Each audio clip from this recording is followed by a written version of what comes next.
of the Box, membahas apapun yang Anda mau. Indonesia tanah airku cinta, Nusantara merdeka bhinneka tunggal ika. Bersama Awang Ajiwasita dan Om Bob. Greetings to each and everyone. Anytime you meet, I greet anyone. Whether it namaste, assalamu alaikum. Salam, salam, salam. Halo, kita ketemu lagi di Out of the Box, membahas apapun yang Anda mau. Sudah siap di sini Awang Ajiwasita bersama Om Bob. Langsung saja kita mulai diskusinya. Om Bob, sampai sekarang nih masih terus ramai dibicarakan soal pindahnya ibu kota negara dari Jakarta ke Kalimantan. Wow, sebenarnya ada banyak yang bisa kita diskusikan nih. Gimana kalau kita mulai dari lokasinya dulu, Om Bob? Ini kan dari Jakarta atau Jawa, pindah ke Kalimantan. Menurut Om Bob gimana nih? Ya, ini masalah perpindahan ibu kota dari Indonesia ini, yang dari Jakarta ke Kalimantan, di mana tempatnya sekarang udah ditentuin, bahkan dengan undang-undang kan, yang namanya ibu kota negara itu, nama ibu kotanya Nusantara, ada di Kalimantan, disahkan oleh undang-undang, ya, sidang DPR ya. Sesuatu yang disahkan DPR itu kan mestinya juga sudah melalui pemikiran-pemikiran dan sidang-sidang yang memang betul-betul sudah dipikirkan dengan baik.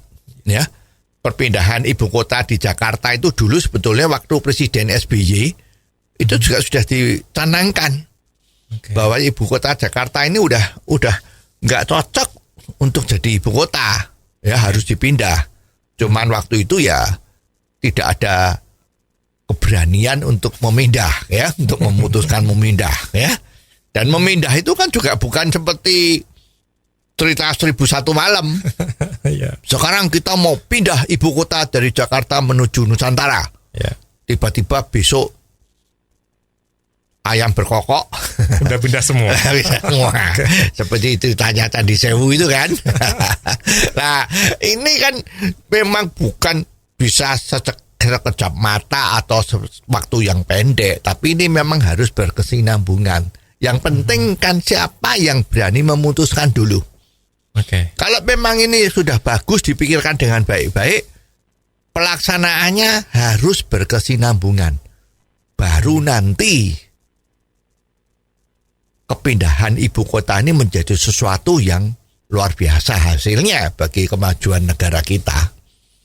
Nah, sekarang kan memang juga yang namanya negara demokrasi kan, kan juga ada yang nggak suka. Ya, biasanya yang suka diem, yang setuju tuh diem, ya, silent gitu, ya. Tapi kalau yang nggak suka, apapun alasannya, ada juga yang pokoknya nggak suka. Ada yang bisa pakai logika, ya, maka berusaha supaya menggagalkan ini. Ya, bahkan ada suara-suara yang agak nggak suka, yaitu suara-suara yang mengatakan bahwa kepindahan negara kita, ibu kota maksudnya ya, ke Kalimantan ini pasti ada sesuatu yang menguntungkan pengusaha. Siapa ini orang yang kira-kira dekat dengan presiden? Jangan-jangan di sana banyak tanahnya, jadi nanti harganya akan naik. Wah, ini berarti ada sesuatu ini, ya. Jangan-jangan putusan pindah ibu kota ini menguntungkan pihak lain. Nah, ini kalau dicari-cari masalahnya undang-undang KPK itu kan ada itu. Bagi siapa yang membantu orang untuk memperkaya dirinya atau memperkaya orang lain, maka dia juga bisa dituduh sebagai korupsi. Ya, kemungkinan seperti itu nih, ya. Bahkan ada seorang tokoh yang ya dulu sih tokohnya ini cukup oke ya, tapi belakangan juga ya gimana lah, mungkin mau cari sesuatu yang baru, yang sensasional, maka juga tokoh kita ini mengajukan semacam judicial review ya ke Mahkamah Konstitusi agar supaya putusan dari DPR untuk menyetujui pindahnya ibu kota Jakarta ke Nusantara ini biar dibatalkan. Ya, kita lihat aja nanti gimana. Tapi kalau kita lihat pindahnya ibu kota sebuah negara ini sebenarnya apakah bisa dibilang wajar? Ya, dikatakan wajar atau tidak wajar kan susah ya. Tapi kejadian sebuah negara itu memindahkan ibu kotanya dari kota satu menuju kota yang kedua atau kemana itu banyak. Ya, misalnya itu Brasil, ya, terus Australia, terus juga New Zealand, ya, juga Pakistan, Nigeria, ya. Jadi itu banyak sekali negara itu yang ibu kotanya dipindah. Ya, termasuk juga kalau kita lihat dari kerajaan-kerajaan kuno di Indonesia, apakah itu Singosari, apakah itu Mataram, itu juga pernah terjadi kan perpindahan ibu kotanya. Kalau yang paling terkenal kita kan waktu zaman kemerdekaan. Ya, ibu kota kita kan dulu zaman kelas kedua atau ke-1 itu kan di Jogja. Betul, ya. Di sana kan sekarang masih ada itu namanya Gedung Agung itu dulu untuk menjadi semacam landmark pemerintahan Indonesia zaman revolusi. Toh pindah di Jakarta. Kenapa pindah di Jakarta itu kok nggak ada yang ribut ya? Nah, sekarang dari Jakarta pindah ke Kalimantan kok ribut. Nah, ya kan? Nah, kalau kita lihat dari Tiongkok juga begitu. Ya, itu ada yang dulu ibu kotanya di Xi'an. Yang sekarang sangat terkenal itu ya. Banyak penduduk sana yang Muslim. Itu terkenal sekali. Tempat wisatanya yang terakota, yaitu kuburan dari raja dari Tiongkok sana yang waktu dikebumikan itu dibikinkan patung-patung yang tingginya persis sama orangnya, sekalian dengan kereta-keretanya itu dibuat dari patung semua dan dikubur bareng-bareng. Oke, ini ceritanya bukan cerita itulah, tapi cerita bahwa itu dulu ibu kotanya Tiongkok zaman dulu itu di Xi'an. Nah, sekarang kan di Beijing. Ya, nah ini jadi sebetulnya perpindahan itu boleh saja kalau memang dipandang perlu boleh. Nah, sekarang yang paling penting itu sebetulnya alasan kenapa kok ibu kota Indonesia dari Jakarta itu kok dipindah ke Kalimantan, kenapa? Ya, itu dia. Ya, ini memang orang-orang yang mempunyai visionernya, melihat jauh ke depan, itu baru bisa mikir. Ya, jangan yang dipikirkan cuman Jakarta doang. Ya, tapi Indonesia itu kan wilayahnya kan dari Sabang sampai Merauke, ya, sekarang namanya Papua itu kan, ya. Nah, itu kan luas sekali, ya, luas sekali. Dan kalau kita lihat dari geografi, itu Jakarta itu letaknya kan di Indonesia bagian barat, betul. Ya, Sumatera terus Jawa. Lah ini Jawa pojok sendiri, barat, ya. Itu Jakarta, ya. Lah ini kalau dipikir negara Indonesia yang begitu luas kok ibu kotanya kok ada di pinggir, ya, misalnya ya, itu dari geografinya itu juga sebetulnya. Kalau dilihat dari geografinya, ya setuju. Kalau ibu kotanya di Kalimantan kan di Indonesia bagian tengah. Jadi dari segi keadilan geografi itu juga masuk. Ya, tapi milihnya di Kalimantan itu kan ya bukan dari hanya karena ada di tengah kan. Kan ada faktor-faktor yang lain. Ya, misalnya ini Jakarta itu kan kemarin menurut ahli-ahli pertanahan itu kan mengatakan Jakarta itu tiap tahun turun 2 cm. Ya, karena wilayah Jakarta itu sudah terlalu banyak penduduknya.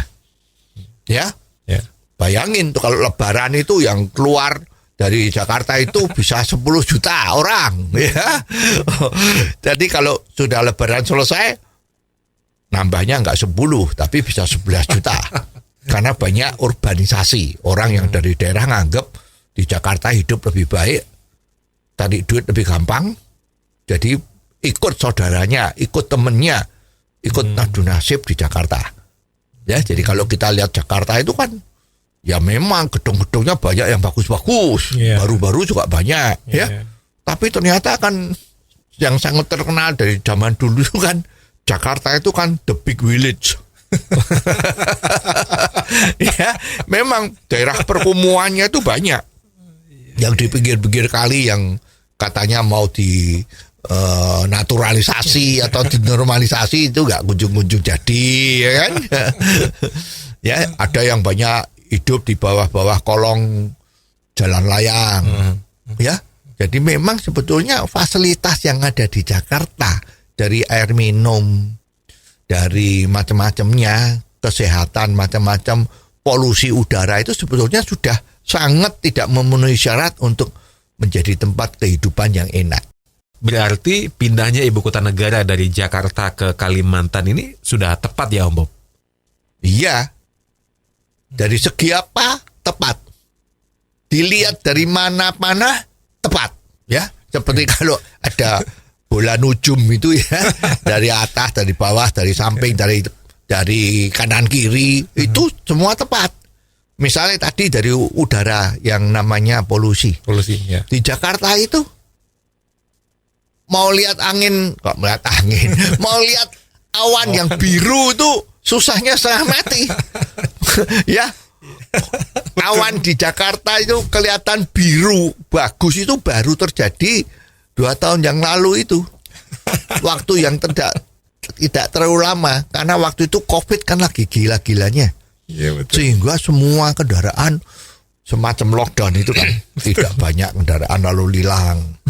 Ya, terus pabrik-pabrik pada berhenti. Tiba-tiba orang, loh, awan Jakarta kok jadi biru? Iya. Indah betul. Nah, itu tandanya kalau kemarin-kemarin itu Jakarta udah nggak beres itu. Sekarang mana awan biru? Nggak kelihatan lagi. Iya. Tapi Kalimantan, hutannya udah demikian banyaknya. Luas, penduduknya sedikit. Awannya biru. Sky blue. Wah. Jadi dari segi udaranya, kebersihannya udaranya jauh lebih bagus dari Jakarta. Ya, jadi dari mana-mana dipandang ini bagus. Oke, tapi kalau kita lihat dari sisi ekonominya Om Bob, apakah nantinya di sana bisa berkembang? Ya, kalau kita lihat geografinya sana ya, itu luar biasa loh. Kalimantan itu kaya sekali. Ya, hutannya, hasil hutannya ya itu banyak sekali. Hasil tambangnya itu batu baranya nomor 1 di Indonesia produksinya. Belum inten berliannya yang di sana itu. Ya. Terus tumbuh-tumbuhannya, obat-obatannya, kayunya. Itu luar biasa. Jadi tambang-tambang di sana, hutannya di sana, juga luasnya untuk bisa menjadi food estate, untuk ditanami makanan. Itu sangat luas. Jadi ekonomi di Kalimantan nanti majunya akan jauh lebih pesat ketimbang dari Pulau Jawa. Juga dari Jakarta. Ya, jadi dari segi itunya itu udah menang juga. Nah, sekarang ada juga yang ngomong, wah, itu Kalimantan kan tempat apa itu ya? Yang sempat jadi urusan polisi lah ya, mengeluarkan statement yang sedikit nggak enak gitu kan? Padahal itu luar biasa. Tapi kabarnya para pegawai negeri ini pada nggak mau pindah sana loh Om Bob. Ya, karena tidak mengerti aja. Kalau di sana itu nanti akan luar biasa. Ya, jadi saya kira pasti maulah yang namanya mengabdi negara kok. Kalau emang dia kerjanya di departemen yang bersifat pusat pemerintahan, di mana nanti kantornya pindah di ibu kota Nusantara itu, ya pasti maulah. Kalau nggak mau ya nggak apa-apa. Masih banyak yang mau kok. Iya kan? Terus ibu kota Nusantara nanti itu kan ada di tengah-tengah atau dialiri Sungai Mahakam. Iya, betul. Itu sungai itu gede dan dalam. Ya. Oh ya, tadi itu Kalimantan itu kan juga banyak minyak. Ah, iya. Ya. Betul. Banyak penghasil minyak. Terus sudah ada lapangan terbang yang cukup bagus, bisa didarati dengan bodi lebar. Kapal laut pelabuhannya itu semua ada pelabuhan alam. Jadi udah nggak repot-repot bikin pelabuhan lagi. Jadi semua itu memenuhi syarat untuk dijadikan ibu kota negara. Dan istimewanya lagi, ini kan kota baru yang dibangun. Iya. Sekarang ini kan tidak ada wujudnya kota itu, baru ditentukan titik nolnya di mana. Ya, terus desainnya, desainnya dari ibu kota negara kita, ibu kota Nusantara ini, desainnya itu kan juga nggak main-main. Betul-betul digarap dengan betul, terencana oleh arsitek landscape. Bagaimana tata letaknya, bagaimana letaknya di mana istana negara. Ya, ada permintaan bahwa istana negara mestinya kanan kirinya itu markas besar TNI sama markas besar Polri. Jadi bisa diatur. Ya, terus struktur dari infrastrukturnya. Ini bagaimana pakai jalur-jalur kendaraan umumnya, bagaimana ukuran jalannya. Nah, kalau kita lihat Jakarta itu kan, maaf ya, ukurannya atau simpang siurnya itu kan nggak teratur karena Jakarta itu berkembang secara tidak terencana. Ya, tapi kalau sekarang nanti akan terencana. Bagaimana nanti letaknya sekolah di mana, pasar di mana, penduduk perumahannya ada di mana, bagaimana sanitasinya, bagaimana macam-macamnya, itu semua diatur dari nol. Ya, jadi ini kan akan jadi luar biasa sekali.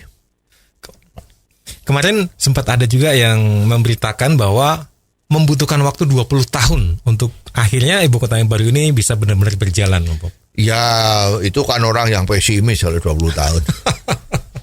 Ya, kalau dipikir kemajuan teknologi sekarang, dan sekarang itu kan udah banyak calon investor yang masuk di ibu kota negara Nusantara kita ini.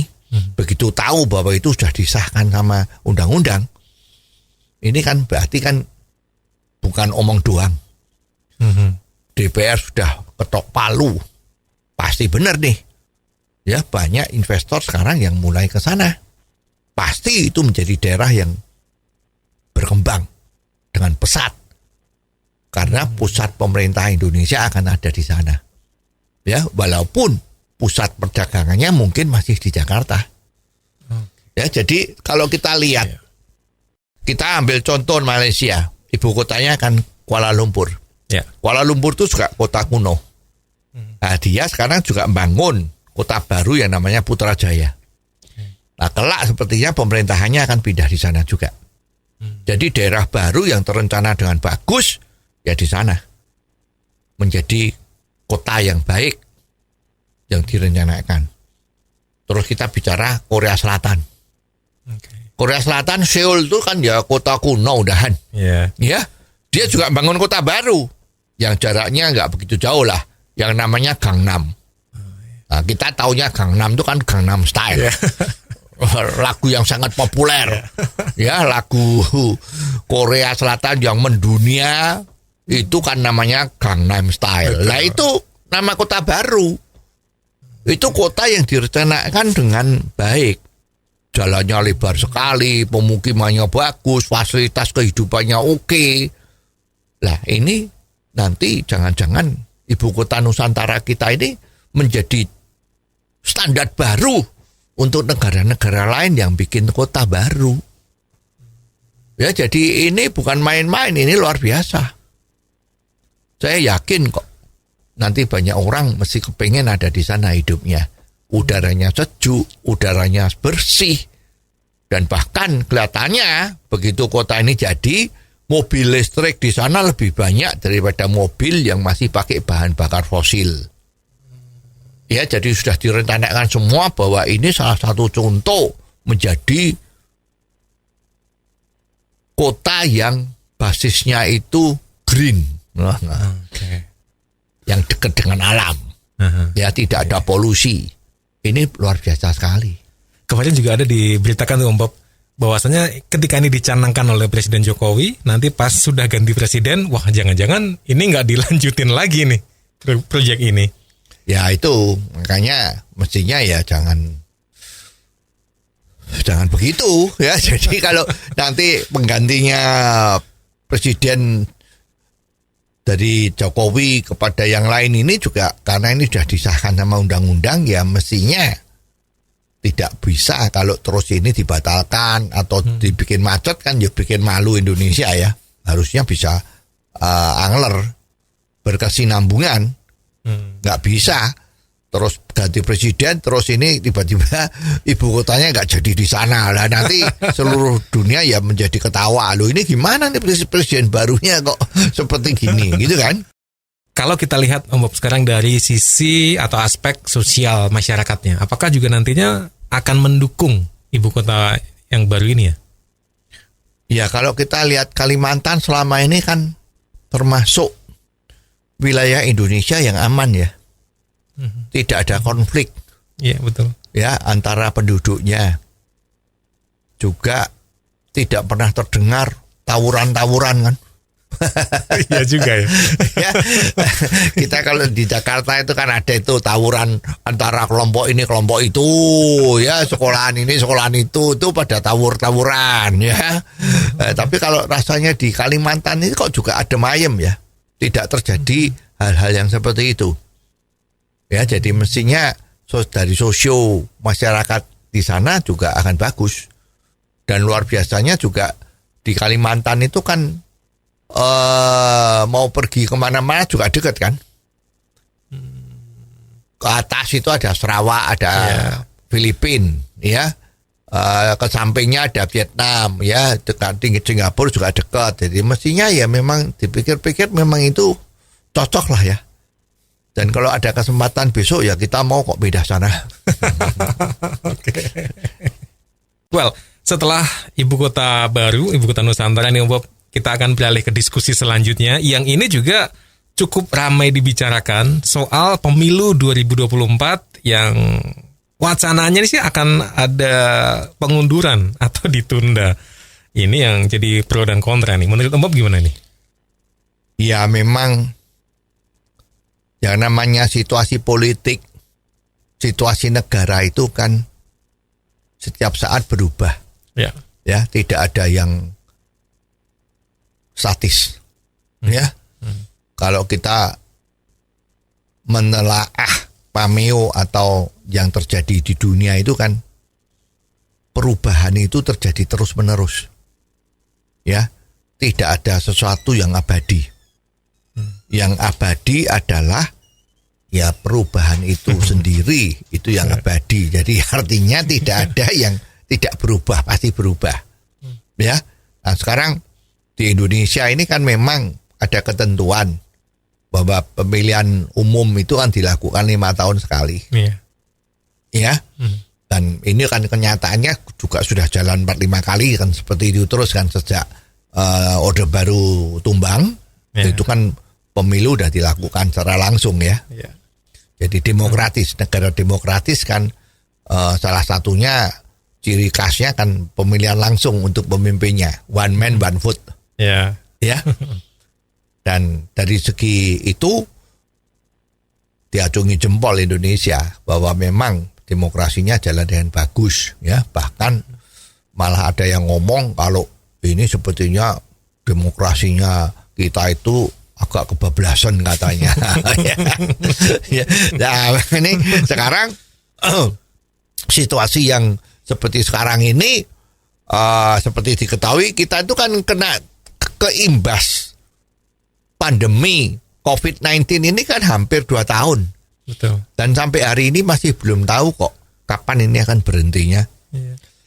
Ya kan? Nah, jadi sekarang situasi yang tidak menentu seperti ini tiba-tiba ada yang mencetuskan ya bahwa usul agar supaya pemilu itu ditunda ya 2 tahun atau 3 tahun ya, karena akibat dari pandemi itu kemajuan secara ekonomi di Indonesia itu juga di dunia ya, itu setengah mati.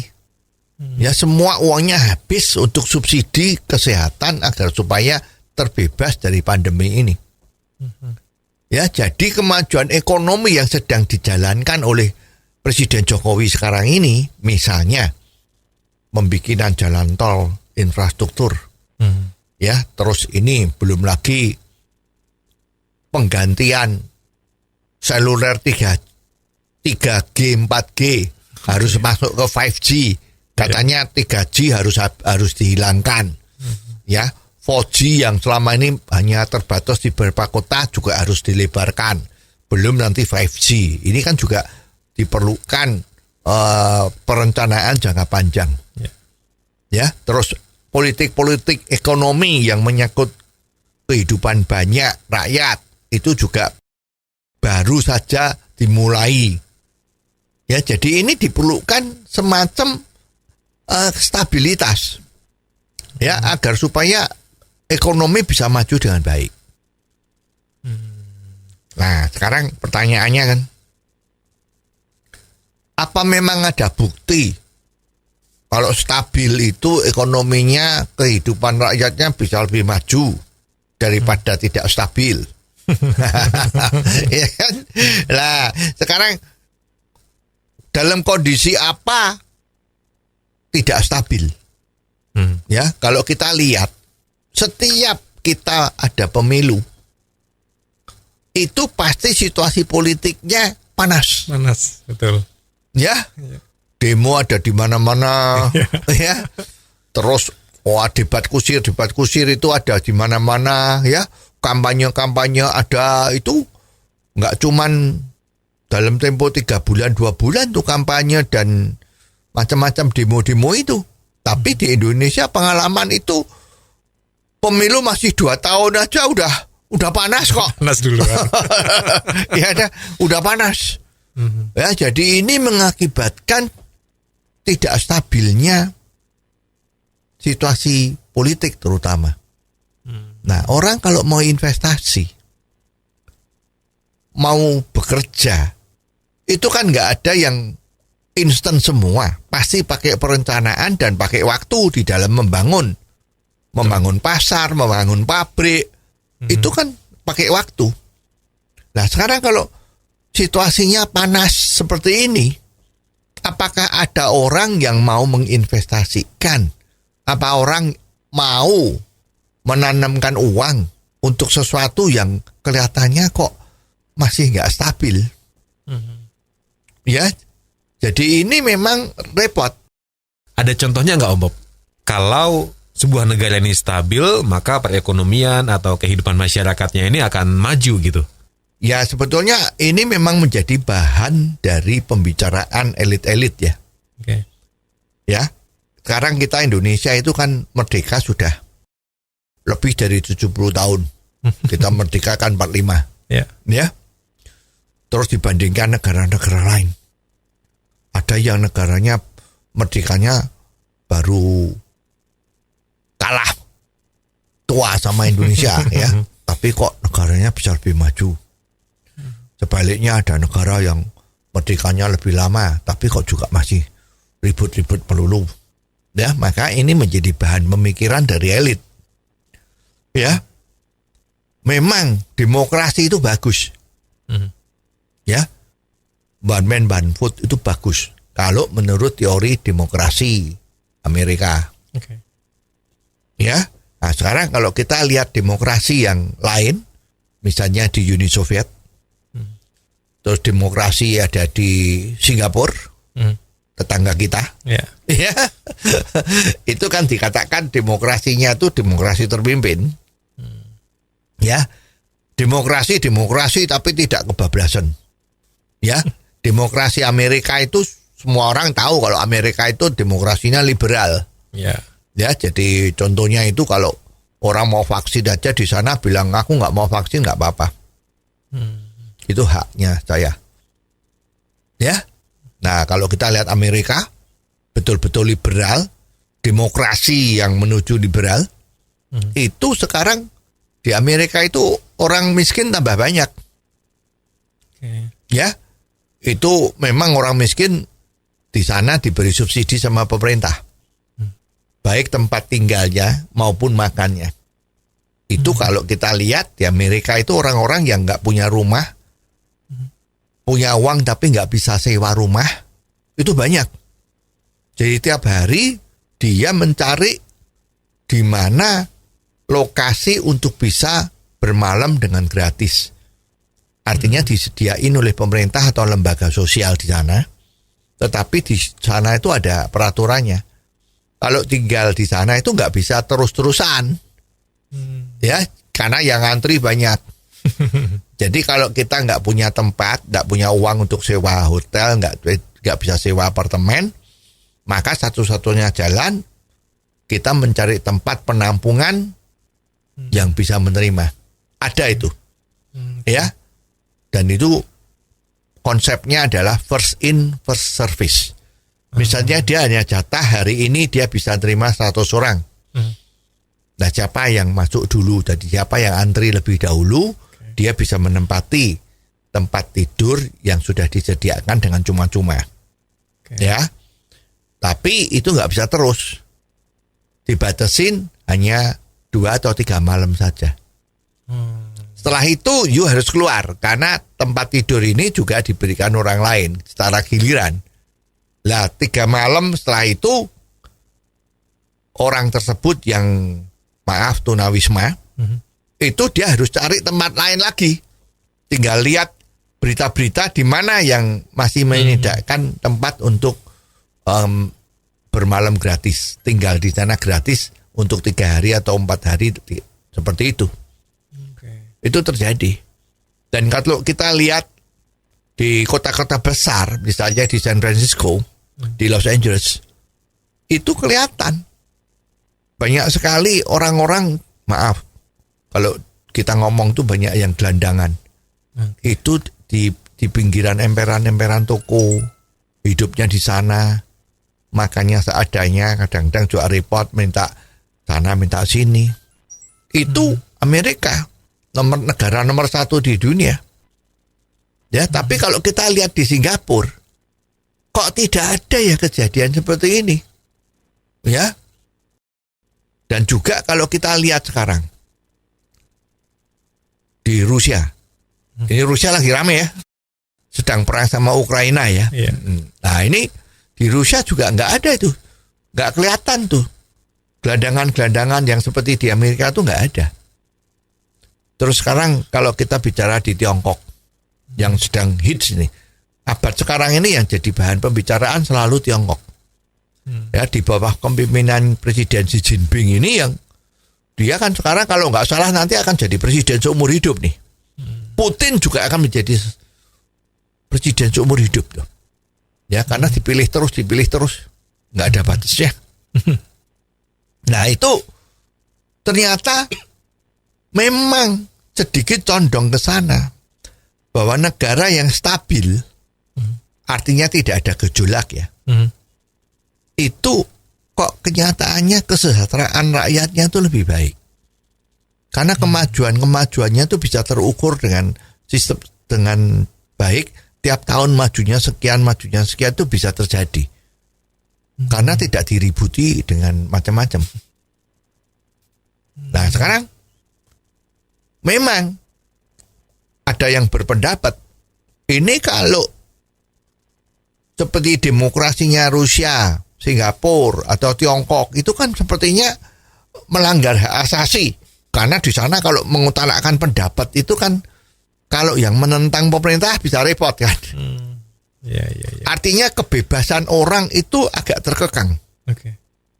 Ya, tapi kenyataannya rakyatnya sejahtera. Jaminan sosialnya kelihatan sangat bagus. Sebaliknya, di Amerika, yang demokrasinya begitu hebat. Hebat kan? Hebat. Katanya memaki-maki presidennya aja nggak apa-apa. Nah, bayangin tuh. Ya, demo kapanpun demo seenaknya tidak ada masalah. Mau mogok juga seenaknya, gitu terserah, ya.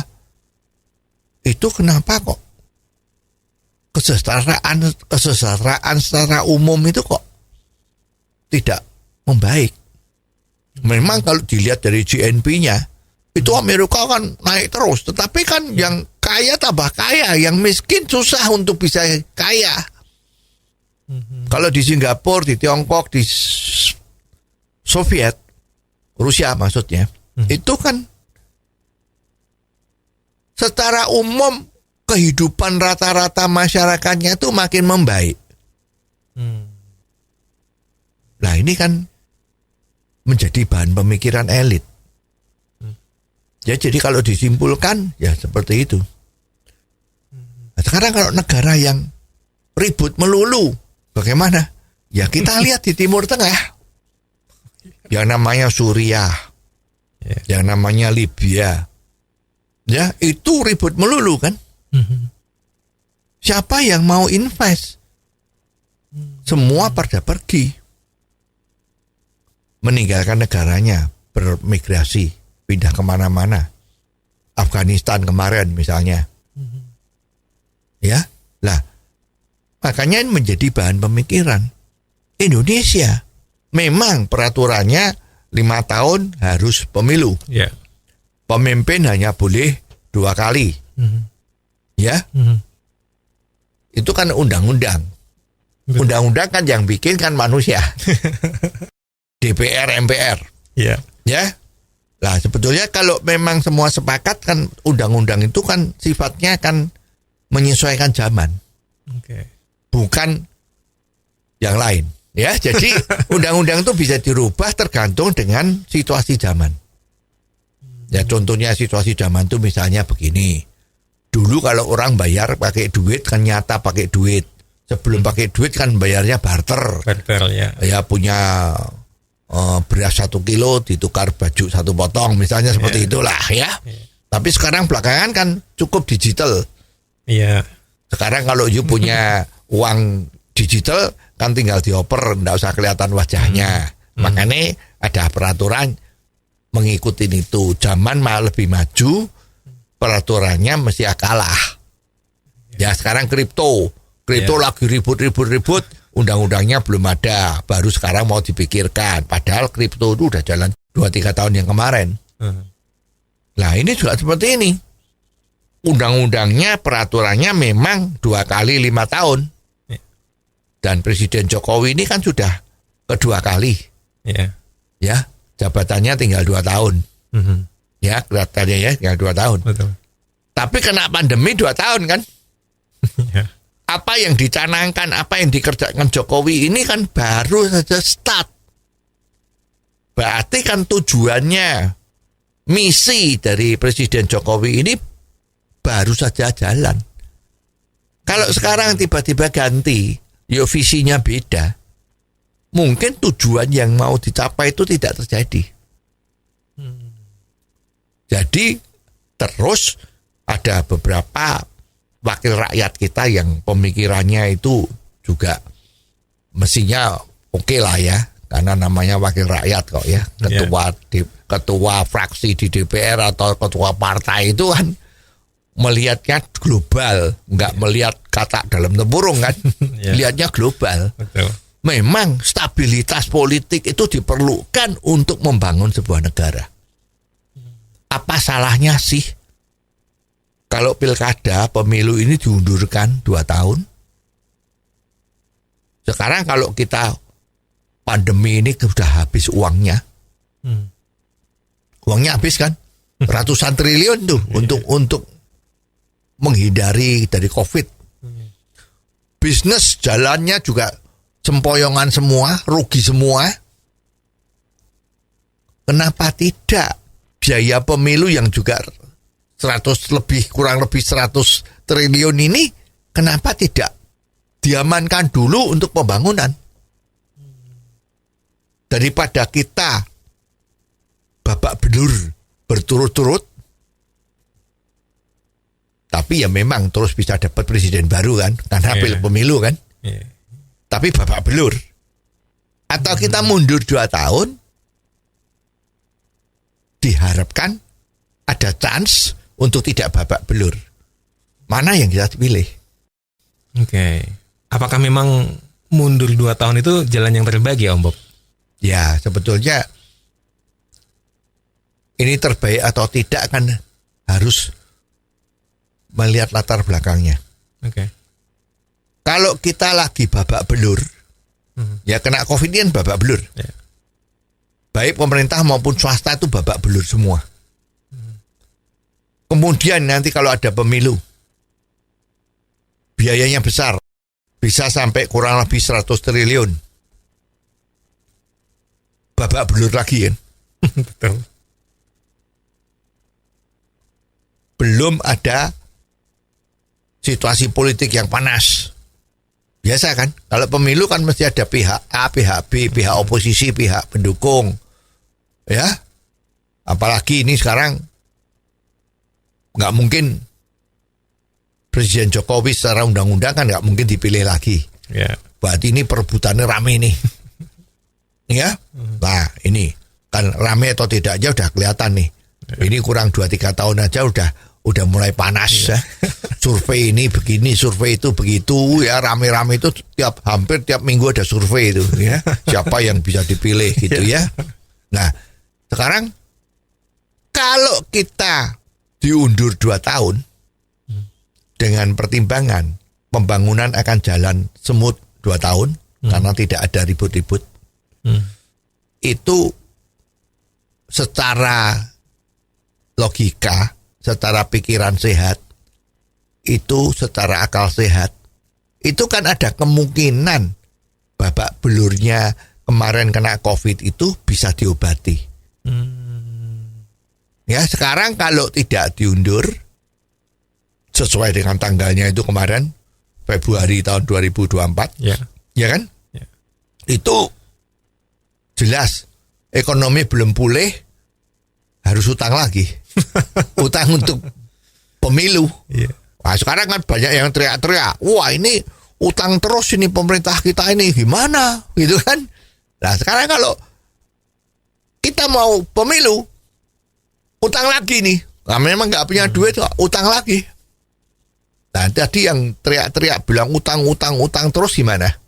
Mau utang lagi karena ada pilkada, pemilu. Ya, tapi kalau ini ditunda, utangnya akan tidak nambah. Oke. Ya. Dan kemajuan ekonominya ada kemungkinan berhasil karena stabil politiknya. Nah, sekarang kita tinggal milih yang mana? Mau yang babak belur dan babak belur, atau mau yang babak belur tetapi bisa ada kemungkinan sembuh babak belurnya. Satu, pemilu dilaksanakan tetap sesuai rencana. Yang satunya, pemilu mundur 2 tahun. Mau yang mana? Ya kan tinggal dipilih aja, silahkan. Mau milih yang mana, kan enak aja. Pilihannya kan cuma 2. Ini atau itu, nggak banyak. Tapi kalau pemilu mundur 2 tahun itu sebenarnya memungkinkan nggak sih Om Bob? Ya. Pasti ada jalan keluarnya. Walaupun undang-undang mengatakan, peraturannya mengatakan pemilu dilakukan 5 tahun sekali. Ya. Ya kan? Nah, tapi kan bisa saja kalau kita kemarin menelaah apa yang dikatakan oleh ahli hukum tata negara kita. You udah tahulah siapa dia ya, luar biasa orangnya. Bahwa itu jalan hukumnya itu ada. Salah satunya misalnya itu referendum. Rakyat juga kalau pemilu itu dibundurkan, itu bisa. Nomor 2, ada jalan mengeluarkan yang namanya kepres. Kalau dianggap negara darurat atau situasinya mendesak, maka boleh mengeluarkan kepres pengganti undang-undang, misalnya begitu. Jalan keluarnya itu ada. Tinggal sebetulnya sekarang adalah mana yang dianggap paling baik untuk kemajuan bangsa kita. Mana yang terbaik untuk masyarakat dan negara kita. Jangan mikirin mana yang terbaik untuk golongan saya. Jadi bisa asal ada niat, ada etikat baik, pasti bisa. Oke, dan sekian episode kali ini. Terima kasih Om Bob untuk diskusinya. Dan terima kasih untuk kebersamaan Anda. Jangan lupa Anda bisa kirim komentar tentang apapun juga yang bisa kita bahas di sini. Silakan dikirim melalui WhatsApp ke 0878 55907788. Jangan Anda lewatkan Out of the Box versi singkat atau pendek dalam program Underline yang setiap hari disiarkan di radio kesayangan Anda ini. Anda pun bisa mengikuti Out of the Box melalui indotv.live. Sampai ketemu di episode selanjutnya, Awang Ajiwasita bersama Om Bob. Tentunya di Out of the Box membahas apapun yang Anda mau. Out of the Box, membahas apapun yang Anda mau.